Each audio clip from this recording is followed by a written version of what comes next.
Buenos días, bueno, buenos días, buenas tardes, buenas noches, dependiendo de la hora que usted vea este espacio, este podcast, Taelman o solo con Taelman en YouTube. Gracias a usted, profesor, por estar con nosotros. Y está con nosotros y con todos ustedes, por supuesto, el profesor Manuel Sutherland. Él es, se pronuncia así, profesora, Sutherland. Él es economista con un magíster en ingeniería industrial, doctor, bueno, en desarrollo del CENDE, bueno, Universidad Central de Venezuela, bueno, es parte del currículum de nuestro invitado de hoy. Dice también director eh, del Centro de Investigación, se llama CIFO, lo conocemos. De nuevo, muchísimas gracias. Un gusto. Profesor, bueno, esta madrugada yo revisaba y decía, bueno, cualquier cantidad de temas que hay alrededor de la economía venezolana. Pero quisiera comenzar por la inflación de nuestros tormentos, porque es la inflación de nuestros tormentos, nos afecta a todos por igual, a cualquier venezolano le afecta la inflación.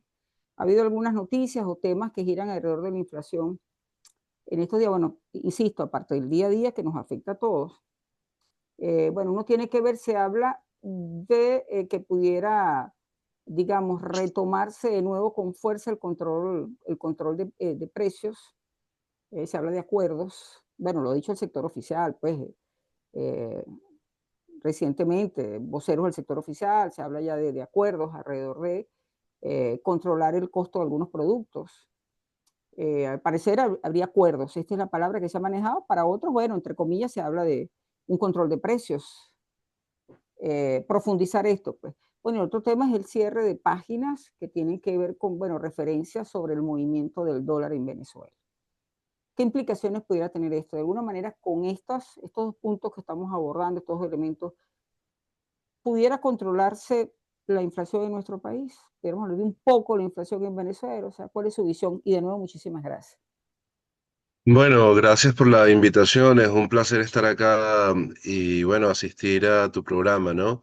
Lo Ajá. primero es que lamentablemente Venezuela tiene probablemente la inflación más alta del mundo. Eh, Hemos vuelto a una senda en la cual la inflación se ha vuelto a descontrolar.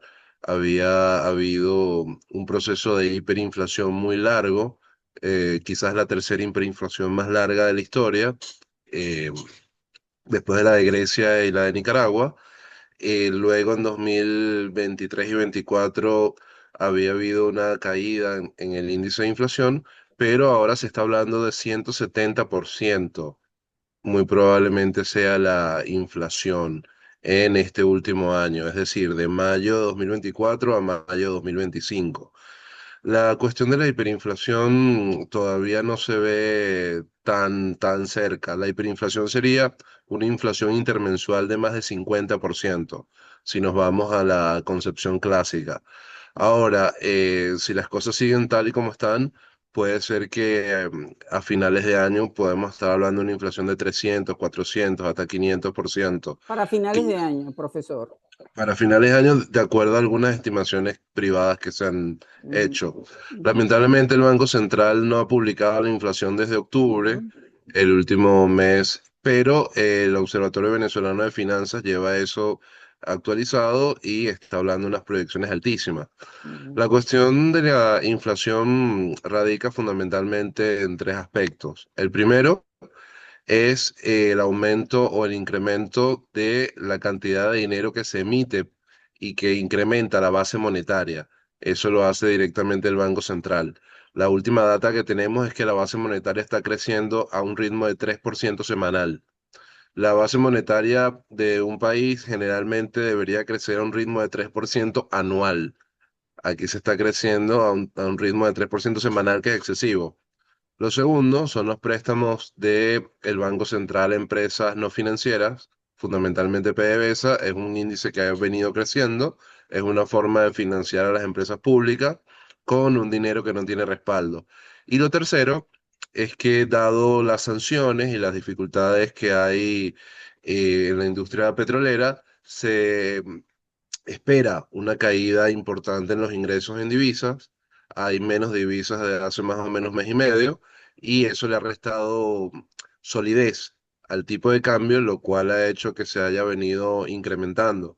Si nosotros vemos el tipo de cambio hace un año, era de aproximadamente 39 bolívares por Ha dólar. aumentado considerablemente, ¿no? En un año, ¿no?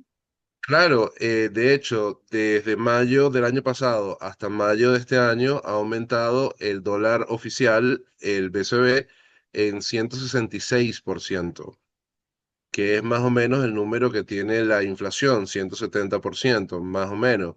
Entonces, el dólar oficial ha aumentado de una manera muy drástica, hay una devaluación constante, lo que se llama la política de microdevaluaciones que realmente no ha tenido ningún resultado para contener la inflación y nos tiene en esta circunstancia tan negativa para la clase obrera y los que viven de su salario. Muy difícil, pues. Con respecto al tema de la inflación cifra, usted mencionaba hace ratito al Observatorio Venezolano de Finanzas, profesor. Creo que lo último, ellos manejan para el mes de abril una inflación de un 18%, una acumulada de un 63% y una interanual de un 174, creo, si Sí, mal no sí, sí, recuerdo. sí, correcto, sí, sí, sí, correcto. Ajá, y hay Entonces, información también del CENDAS, el Centro Nacional de Análisis y Documentación de la Federación Venezolana de Maestros, habla de que la canasta alimentaria en el mes de abril, 503.36, algo así, para el mes de abril, dólares, claro, perdón, corrijo, dólares, 503.36. correcto, sí, sí, Entonces, y sí, una, y eso, una inflación, y una acumulada pues de 65, un poquito más que lo eh, señalado por el OBF. Ese es el CENDAS. claro, pero esa sería la de este año, la de 2025, Ujú, pero la anual es más o menos parecida. La cuestión es que el OBF está sustituyendo algo que debería publicarse. ujú. Por ley, el Banco Central tiene que publicar esta data y no puede censurarla. Esta data es esencial para la formación de tasas de interés, para préstamos, para un Ahora, montón de disculpe, cosas profesor, una pregunta que le hago, que más le pido importantísimas. demasiado. ¿Y por qué no se suministra esa información? Esto no es nada nuevo, esto lleva tiempo así, y economistas con quien he podido hablar siempre de una u otra forma caen en lo mismo, de la importancia que el Banco Central de Venezuela presente cifras y esto no ocurre. Sí, desde hace bastantes años, 2008, 2009 y muy, de manera muy enfática en 2015, 16, ha habido una especie de blackout estadístico. Si nos preguntamos cuál es la estadística más importante de un país, que es el PIB no se publica desde 2019 primer trimestre. Es una locura. Y los índices de PDVSA, la mayoría de números no se publica desde 2016, llegan hasta 2015, Ujú, cuando salía petróleo y otras estadísticas y salían los estados financieros de PDVSA. Entonces, tenemos una idea que publicar la estadística permitiría hacer críticas al gobierno y permitiría que las personas de alguna manera esbocen una voz disidente y el gobierno no quiere permitir esa situación. ujú. Sí, eh, ha habido intentos, ha habido anuncios, yo diría que muchísimos anuncios para eh, frenar la inflación. Sin embargo, usted lo decía, recientemente, creo que a mediados del año pasado se logró controlar de alguna medida, pero eh, no se ha logrado en sí. ¿Qué ha pasado aquí en Venezuela? ¿Por qué la inflación no se ha podido controlar? Sí, Ha bueno, ocurrido lo que ha ocurrido en otros países, pues, ¿no? claro, si nosotros nos fijamos en la inflación mundial, Ajá, digamos, el promedio mundial de crecimiento de precios interanual, estamos hablando de 3, 4% en un año. Venezuela tiene 170, es decir, tenemos casi 55 veces más sí, que promedio mundiales. Es una locura. Y pero bueno, anual. y eso, sí, anual. Y eso tiene un correlato muy fácil de ver. Ujú, Son básicamente cuatro aspectos fundamentales que determinan eso. Lo hemos dicho más o menos un poco. Lo primero es el incremento de la base monetaria a 3% semanal, que es un ujú, incremento acaba de decir. excesivo. Lo segundo es los préstamos del Banco Central a empresas públicas, cosa que está prohibida en muchos países, porque eso es una forma de monetizar el déficit fiscal. Lo tercero es la caída en las divisas que de alguna manera sostenían la sobrevaluación cambiaria. Y podríamos agregar un cuarto punto, que es una caída en la producción que ha sido más o menos sustituida por importaciones y hay una evidente baja en la productividad del trabajo, ¿no? Sobre todo la cuestión industrial, la agrícola, donde hay agregación de valor. Entonces, esos cuatro aspectos nos determinan que lamentablemente la inflación venezolana sigue desbordada, sigue siendo la más alta del mundo y que eso destruye el poder adquisitivo de la clase trabajadora. Los salarios nominales son licuados por la inflación que convierte los salarios reales en algo microscópico. Ujú. Así es, en algo microscópico. Así es, en algo microscópico. Em, profesor, el tema este del cierre de páginas que son referencias, pues el movimiento del dólar, ¿resuelve algo en materia inflacionaria? Absolutamente no, no tiene ninguna influencia real en los números de inflación o en los números de devaluación o en nada. ¿Qué es lo que hacían páginas como Monitor Dólar B, por ejemplo? Monitor Dólar B simplemente publicaba el resultado de las cotizaciones de compra y venta de divisas en diferentes casas de bolsa Ujú, y en diferentes ámbitos virtuales, como RTM o como Binance, por ejemplo. Entonces, claro, si en una de estas casas de bolsa o en alguna de estas páginas el tipo de cambio cerraba en 40, ellos colocaban 40, 41, 39, 38 y entre 7 dividían, les daba un promedio y ese era el promedio de monitor dólar B, simplemente. ujú, Dólar B no agarraba un bolígrafo y decía, este es el tipo de cambio. Eso daba alguna referencia a las personas cuando compraban y vendían, pero era simplemente una referencia. No era nada obligatorio ni nada. Era simplemente en cuanto se compra y se vende el dólar más o menos promedio. Es como la zanahoria. Si la zanahoria se vende en el mercado de Coche en 2 bolívares o en el ujú, mercado de Quinta Crespo en 3 bolívares, haces un promedio y la zanahoria te da ese precio. ujú, Cerrar la página de Monitor o perseguir a espacios como El Dorado, que hacía compra y venta de USDT, que es una stablecoin, no va a ayudar ni va a contribuir en absolutamente nada con la política monetaria y la política cambiaria que se requiere para dar estabilidad al tipo de cambio. sí, No hay en ningún libro de economía ninguna receta o recomendación que diga que hay que cerrar periódicos o cerrar medios claro. de comunicación para poder contener el tipo de cambio. Em, la cuestión aquí radica en que contener el tipo de cambio es sumamente sencillo. Hemos hablado de los 4 puntos. Si dejas de ampliar la base monetaria, si dejas de hacer préstamos a las empresas públicas, si aumentas la capacidad de recibir divisas y si de alguna manera aumentas la producción y la productividad industrial y agrícola, el tipo de cambio debería estabilizarse, debería mantenerse en un umbral que dé cierta certidumbre a los agentes económicos. Ujú. Lamentablemente, esas políticas que hemos hablado, esos 4 puntos, no se están tocando con el cierre de páginas y la persecución policial. Sí, em, lo que se percibe en la calle es mucha confusión, mucha preocupación, profesora. Más he tenido yendo de lo macro a lo micro, profesor, he tenido la posibilidad de hablar en estos días, por supuesto, yo voy a la farmacia, voy al mercado. Hay mucha confusión desde el tipo de cambio que voy a hacer, cómo manejo esto, qué vamos a hacer, qué es lo que viene. Bueno, lo que pareciera que está allí, pues se habla de acuerdos, pero entre comillas, pareciera que eh, eh, se retoma, pues con fuerza, como lo decía al inicio de esta conversación, el control de precios. Entonces ya me dicen, bueno, ya está, ya mi negocio ha sido visitado por personal de CENIAT, por personal de la Sunde, en fin, ya están revisando, están chequeando. Es más, ya hay distribuidores de alimentos que han pasado por aquí para decirme qué es lo que no van a producir a partir de ahora, ¿no? O sea, hay situaciones como esas, ¿no? Ante esa confusión, ¿cuál es su visión, eh, profesor? Confusión que, por cierto, también nos agarra los usuarios, porque estamos todos así como pendientes de qué es lo que viene, ¿no?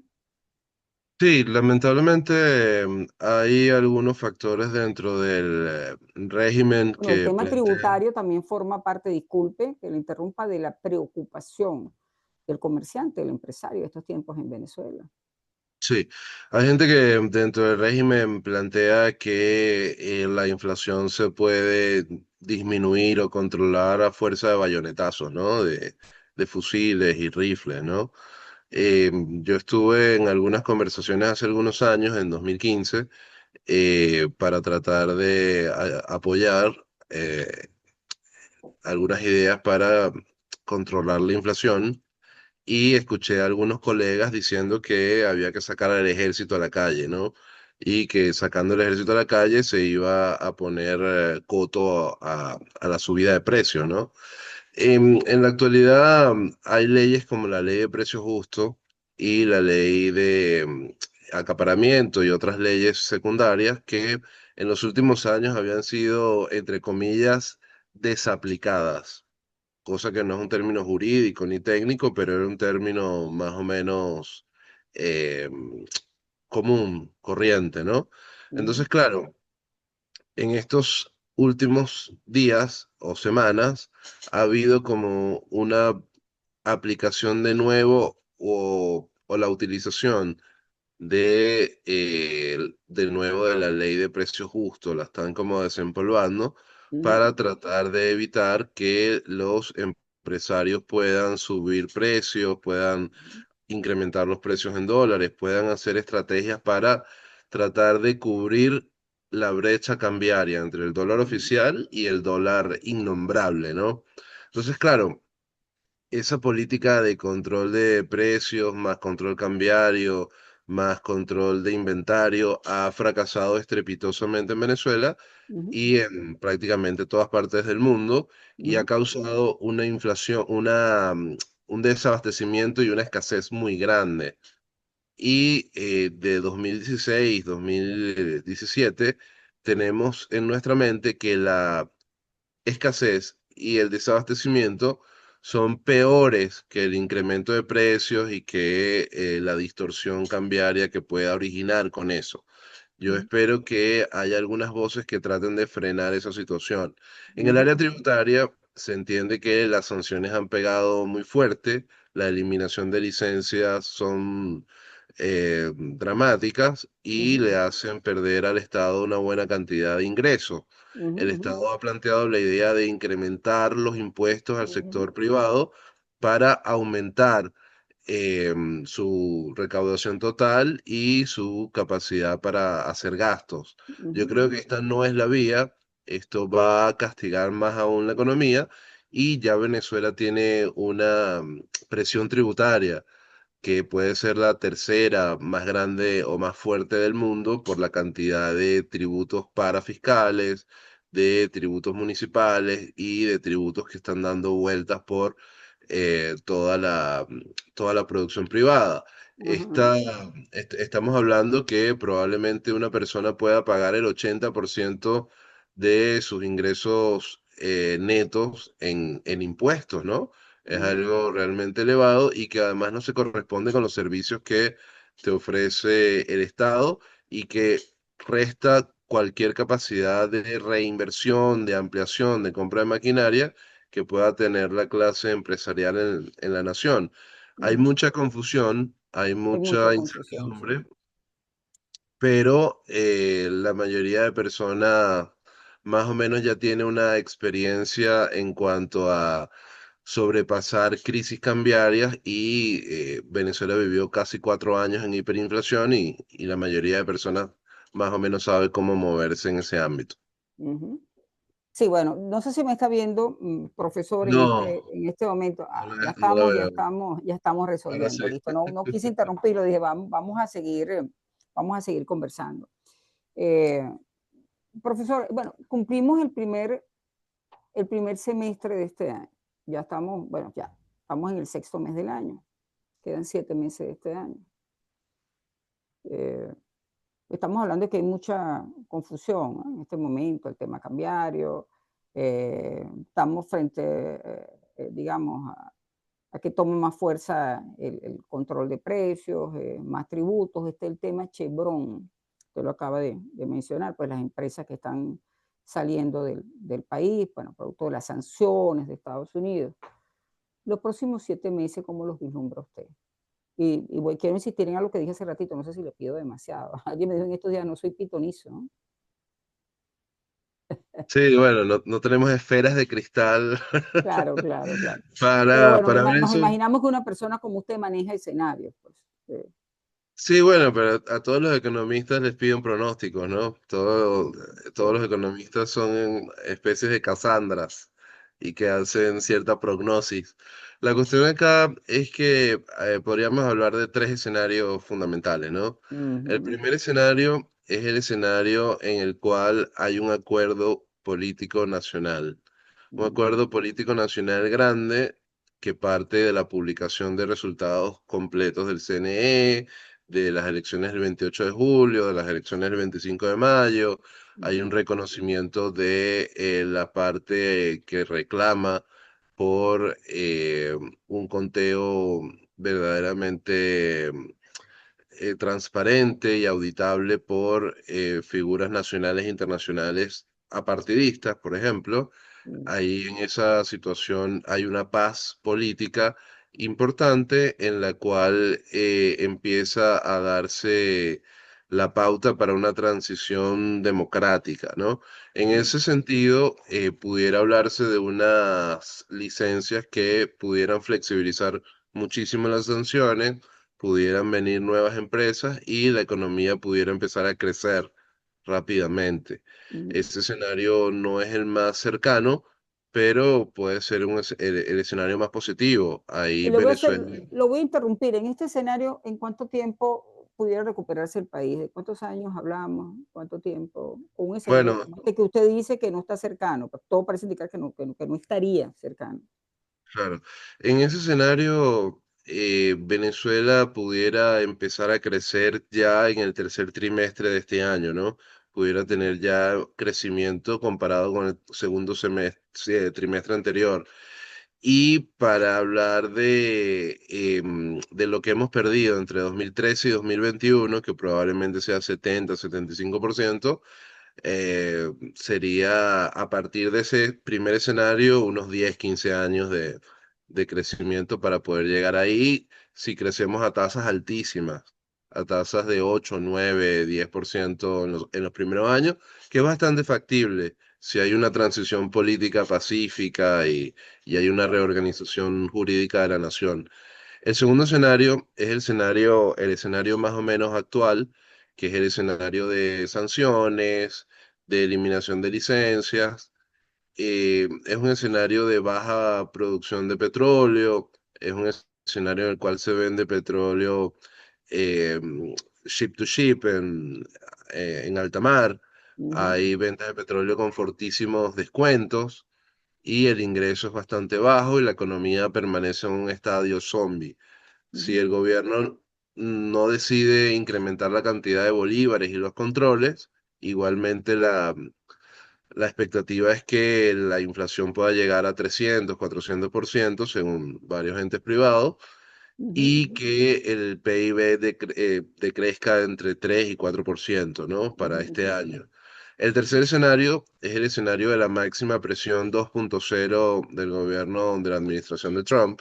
ujú, Ese escenario, estas sanciones que tenemos ahorita se pudieran repotenciar y pudiera haber un incremento muy sólido de sanciones contra el régimen venezolano. ujú, Eso haría que vender petróleo incluso en alta mar sea difícil, que haya confiscaciones de tanqueros, por ejemplo, que haya rastreos y operaciones de persecución policial también ujú, que harían la venta de petróleo mucho más complicada, los ingresos disminuirían aún más y podría darse como una especie de éxodo renovado de muchas personas que no vean en Venezuela la forma de poder tener un salario digno, ¿no?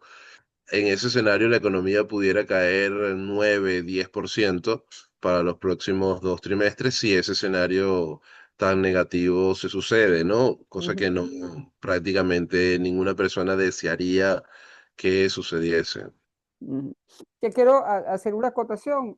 Yo decía, acabo de decir, con respecto al primer escenario, todo parece indicar, corrijo, todo lo que se observa parece indicar que ese escenario no estaría, lo que se observa, pues ese escenario no estaría cercano. ¿Cuánto representaba, hago un paréntesis, Chevron para Venezuela? Los ingresos, pues para el país, pues para lo que ingresaba, pues por concepto de Chevron al país, a las Sí, arcas, pues.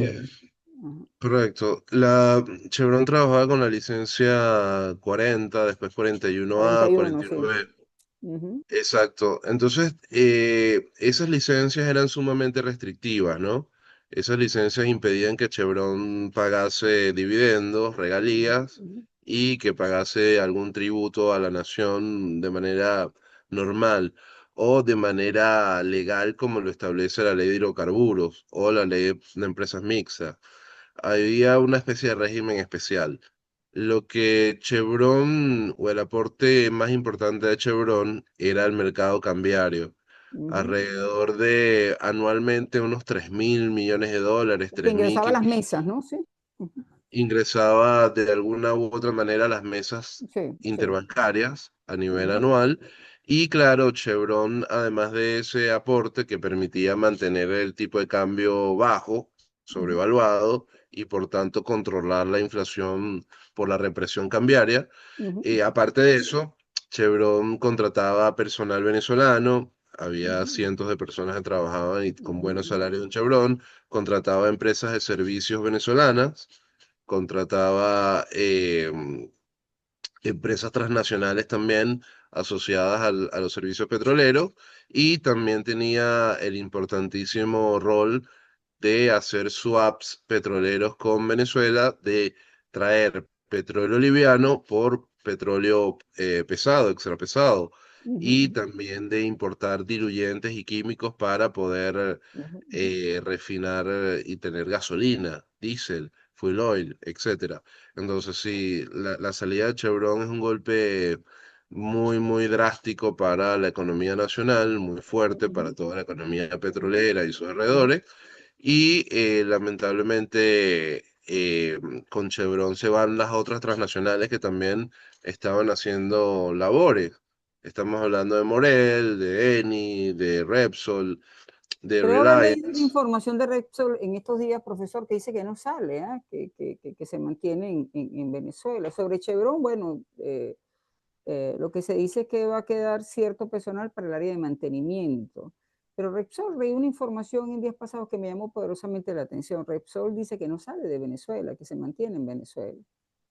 Lo más probable es que se mantenga en labores de mantenimiento y en labores muy básicas, ¿no? Ujú, Repsol y también Eni tienen trabajos relativos al gas ujú, y ujú. también son importantes para el Ok, gas doméstico. Puede gas. ser que algunas de esas funciones se mantengan, pero son las funciones que menos dinero generan digamos, a la economía. Son funciones más internas que las funciones relativas a la exportación, generación de divisas, etcétera. Entonces la cuestión es que Venezuela necesita un acuerdo nacional para poder eliminar las sanciones, para poder Sí. llevar a Venezuela a el mercado internacional, al mercado mundial, para reestructurar su deuda externa, para poder vender petróleo futuro y para acomodar la nación. Si seguimos como estamos, no tenemos ningún tipo de Sí. esperanza positiva para avanzar. Bueno, el gobierno nacional ha dicho, bueno, últimamente la vocera, pues la vicepresidenta Delcy Rodríguez, que a pesar de la salida de estas empresas, específicamente Chevron, la industria petrolera sigue estable, sigue hacia adelante, sigue su curso, y bueno, y que se entiende que tienen todo controlado para, bueno, para mantener y mejorar la producción petrolera, haciendo palabras más, palabras menos, haciendo un resumen. ¿Qué piensa usted de esto, de esta postura, de esta posición? Bueno, el gobierno siempre trata de vender la imagen que es fuerte, que es poderoso, que controla todo, que tiene todo bajo control en sus manos. Eso es típico de los gobiernos de mano dura, ¿no? Por Claro, decirlo de de alguna alguna forma. manera, sí. Sí, y que tratan de vender esa imagen de fortaleza total.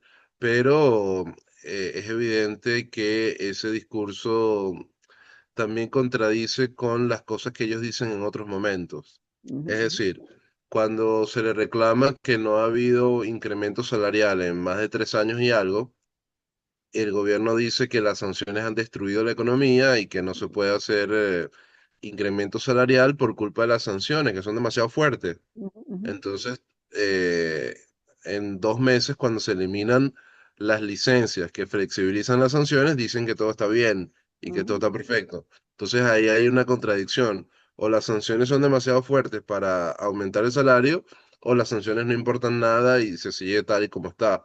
mm. Yo creo que no hay, las cosas no son tan verídicas como ellas lo plantean. Mm. Bueno, profesor, yo quiero, bueno, ante todo darle las gracias, ¿ah? Por este conversatorio, por este rato. Y bueno, creo que no me está viendo de nuevo, ¿ah? Pero No, seguimos. Sí, hay una, ya vamos a resolver. Eh, Profesor, yo quiero irme, quiero pedirle una recomendación, si es factible, para quien no está viendo en este momento, pues, o sea, para el venezolano en general, porque generalmente hablamos del gobierno, de los empresarios, pero ¿y el ciudadano de a pie en estos tiempos? ¿Usted tiene alguna recomendación que hacerle día a día, que los que estamos en el día a día? Bueno, todos estamos de una u otra forma en el día a día, ¿verdad? Todos formamos parte del día a día, pero ese venezolano, pues, que está viendo con mucha preocupación lo que ocurre, que va al mercado y una semana necesita 100 y otra semana necesita 200 y no los tiene, y sabe, y cada día una medicina le cuesta más costosa y cada vez mantener un vehículo cuesta más y tiene algo que decirle a ese venezolano. bueno, lo primero es que Alguna recomendación, y no sé si vuelvo al tema de la bola mágica, ¿no? sí, Eh, lo primero es que creo que todos los venezolanos debemos participar de alguna manera en política, en movimientos sociales. Tenemos que pensar que la búsqueda de un acuerdo político nacional que respete la voluntad de los votantes plenamente es fundamental. Hay que ujú, llegar a un acuerdo para reorganizar la casa, ¿no? La casa está en ujú, un completo desastre. Hay una anarquía autoritaria muy severa dentro de la casa, y una ujú, casa no puede seguir así si hay miembros de la familia que tienen actitudes que no permiten el crecimiento de otros miembros, ¿no? ujú, ujú, Es como si el padre de la casa impide que los hijos trabajen, hijos de 25 años, evidentemente, 30 ujú, años, ujú, o impide que los hijos salgan de la casa, o que le pone trabas al desarrollo de ese hogar. Entonces, claro, si no hay un cambio político profundo, nada de eso puede solucionarse. Entonces, creo que lo primero es que todos debemos ser partícipes de ese cambio en paz y un cambio democrático. Lo segundo es que debemos ser muy juiciosos con la finanza, ujú, con ujú, la poca que tengamos o la mucha que podríamos tener. Hay que ujú, anotar todos los gastos, hay que evitar los gastos hormigas, hay que pensar en el ahorro, y la gente que tenga algo de dinero extra, pensar en las inversiones. ujú, ujú, Y como tercer punto de cierre, es necesario que la gente que invierta y ujú, la gente que tenga capacidades de inversión hable con profesionales, tecnifique sus comercios, entienda que la situación no es como hace 30 años, que cualquier persona monta cualquier negocio y ya está. Tienen que hablar con profesionales para poder optimizar sus inversiones y evitar la improvisación y el avance empresarial con base a la intuición, que en algún momento sirvió, pero que en estas circunstancias tan difíciles se ve como algo muy limitado. sí. Apuntar bien, pues si tiene dinero para invertir, apuntar bien. Es preferible que se asesore, es lo ideal, ¿no? Correcto, que contrate Sí, profesionales claro. especialistas en el caso. Ujú. Profesor, muchísimas gracias. Un gusto, Taelman Félix, solo con Taelman en YouTube. Un gusto y espero pues que pronto podamos seguir conversando. ¿Cómo no? Muchísimas gracias Gracias. por la invitación. Gracias, el Saludos. profesor, gracias, igualmente. Profesor, el profesor Manuel Suterman, lo acaban de oír, bueno, economista, docente universitario. Gracias a ustedes por estar allí, por acompañarme, por seguirme. Arroba Taelman Félix, importantísimo esto, en Instagram y en YouTube. Gracias a Sergio Maldonado. En la dirección técnica, igualmente, pues a la amiga Lourdes Navas en la producción del espacio. Gracias a todos ustedes. Seguimos en comunicación por esta vía y por Instagram, @Taelman Félix.